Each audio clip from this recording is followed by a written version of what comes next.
les équipements sont utilisés correctement et de plus en plus on ne parle plus de déficit de table-banc. Vous voyez que c'était un motif, souvent un motif de grève, de mouvement d'humeur, on n'en voit plus.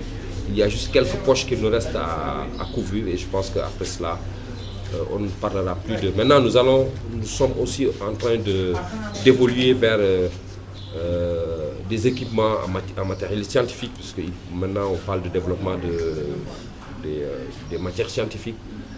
Nous évoluons aussi vers des équipements en matériel informatique, en matériel de reprographie.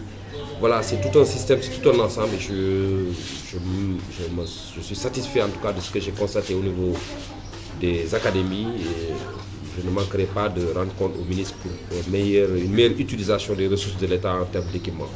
Bon, permettez-moi déjà pour les carcasses de tableau, parce que ça fait partie aussi des missions que nous effectuons sur le terrain. Nous sommes en train de travailler sur un projet très intéressant avec l'Union des chambres des métiers, la direction de l'artisanat, le ministère, de manière générale, le ministère de la formation professionnelle. Le ministre m'a instruit de voir comment réhabiliter toutes ces carcasses de table-banc par les artisans locaux. C'est-à-dire, si nous prenons la région de Saint-Louis, ou plutôt la ville de Saint-Louis, nous allons essayer de voir combien nous avons de carcasses de table-banc et comment nous pouvons les faire réhabiliter par les artisans de la ville de Saint-Louis. Cela fera travailler entre 500 et 1000 artisans.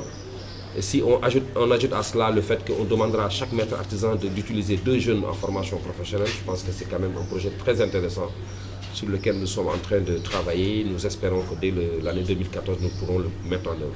Oui, vous savez, nous sommes, parmi notre mission, nous devons voir comment améliorer l'environnement scolaire.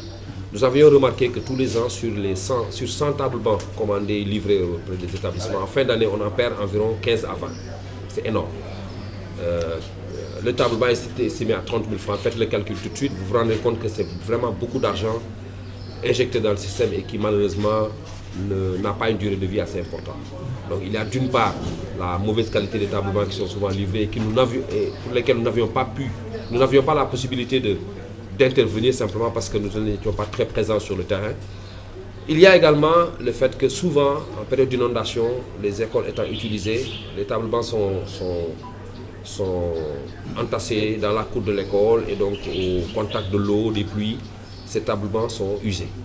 Nous avons réfléchi sur ce modèle de table-banc, mais nous sommes en phase expérimentale. Alors, il appartient aux utilisateurs de nous dire si ce table-banc a une viabilité, si ce table-banc est tel que conçu peut permettre de régler certains problèmes. Si ces utilisateurs ne sont pas satisfaits, nous allons revenir à l'ancien système, que nous n'avons pas laissé tomber d'ailleurs,